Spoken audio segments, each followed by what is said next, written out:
tout le week-end, nous vous emmenons voir comment les autres pays gèrent l'épidémie. En matière, le Maroc est devenu un exemple. 5 millions de masques y sont produits chaque jour. Un confinement strict y a été déclaré le 20 mars et un dépistage de masse y est en cours. Reportage Noufissa Charaï et Othman Oulad Tiaïda. Casablanca, comme tout le Maroc, vit au rythme du couvre-feu. Il est bientôt 18 h, les habitants de la capitale économique se pressent pour rentrer chez eux. Un peu plus tôt dans la journée, scène de la vie quotidienne. Les Marocains achètent des masques dans les épiceries de quartier. C'est une protection, on est obligé de mettre un masque. Le port du masque est obligatoire depuis le 7 avril. À la demande des autorités, plusieurs entreprises ont complètement transformé leurs activités. 5 millions de masques sont fabriqués chaque jour au Maroc. Ils sont vendus 1 centime d'euro. Très bien. Si vous voulez refaire une radio de poumon, ça serait bien pour voir ce qu'il y a à faire pour les bras. L'ensemble des soins liés au Covid-19 sont gratuits dans tout le royaume depuis le début de la crise sanitaire.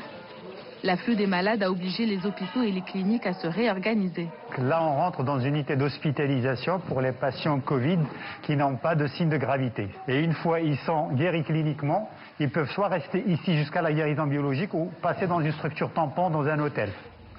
Nous suivons à l'hôtel l'un des médecins de l'hôpital qui va rendre visite à ses patients. À notre arrivée, une atmosphère particulière règne dans le hall d'entrée. Ici, tout est désinfecté plusieurs fois par jour. À l'étage, le docteur Rabi va rencontrer un jeune homme de 26 ans qui a passé 10 jours à l'hôpital et qui occupe cette chambre depuis maintenant 2 semaines. Bonjour. Donc là, vous allez sortir aujourd'hui. Super. C'est donc pour lui un jour très attendu, celui de son retour à la maison.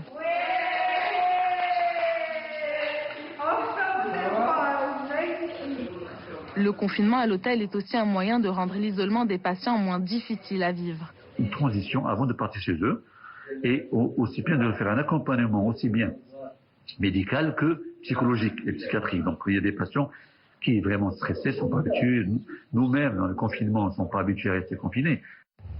L'armée aussi est sur le pied de guerre. En 6 jours, ce hangar a été transformé en hôpital de campagne. Ça fait 2 semaines qu'on est prêt, donc on profite pour driller notre équipe. Dans les quartiers populaires de Casablanca, la situation devient critique pour les plus fragiles. L'État verse une centaine d'euros par mois à tous ceux qui travaillaient au noir. Le soutien des associations caritatives reste pourtant essentiel. Depuis le début de la crise, cette association a distribué des centaines de paniers alimentaires livrés à domicile. Dans cette petite chambre, le confinement est particulièrement difficile à vivre. Comment vous dormez ici à 7? Ma fille se met là dans le coin, je n'ai pas le choix, je vais pas la mettre dehors. Plus de 500 000 personnes vivent du tourisme au Maroc, le poumon économique du pays. Ici, chacun se demande quand le royaume sortira de cette crise sans précédent.